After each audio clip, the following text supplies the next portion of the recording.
दोस्तों काफ़ी लोग बोलते हैं कि उनका फ़ोटो एडिटिंग करने में बहुत ज़्यादा टाइम, वो बहुत ही ज़्यादा टाइम स्पेंड करने के बाद ही एडिटिंग कर पाते हैं। तो दोस्तों इस वीडियो में आपको बताने वाला हूँ कि आप बिना टाइम वेस्ट करें अपनी फ़ोटो को कैसे एडिट कर सकते हैं, वो भी लेटेस्ट जो ट्रेंडिंग टॉपिक्स चल रहे हैं उनके ऊपर।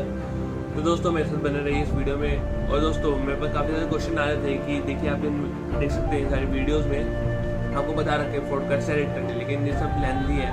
आपको इनके लिए पहले उनके पैम्पलेट्स वगैरह, उसके बाद उसके PNGs डाउनलोड करने पड़ेंगे।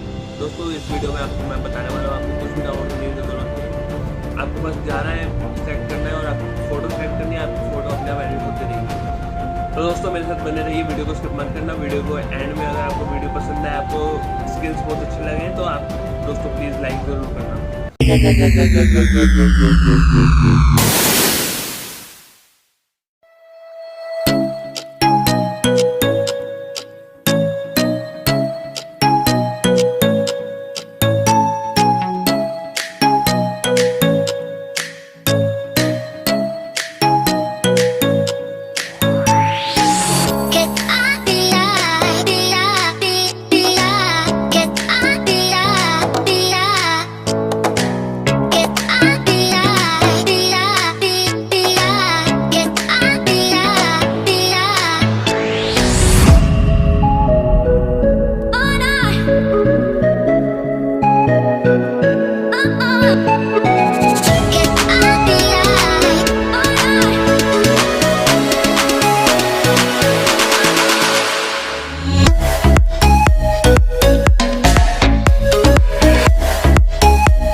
दोस्तों मुझे लगता है आप सभी को वीडियो पसंद आई होगी, आपको समझ में आ गया होगा कि फ़ोटोज़ को कैसे एडिट करना है। तो दोस्तों अभी आके एडिटिंग चालू कीजिए और प्लीज़ उससे पहले मेरी वीडियो को लाइक कर दीजिए और प्लीज़ सब्सक्राइब करना मत भूलिएगा। दोस्तों आप सभी के साथ आपका हर्षित अग्रवाल और आप देख रहे हैं हर्ष IT एनालिस्ट। Thank you.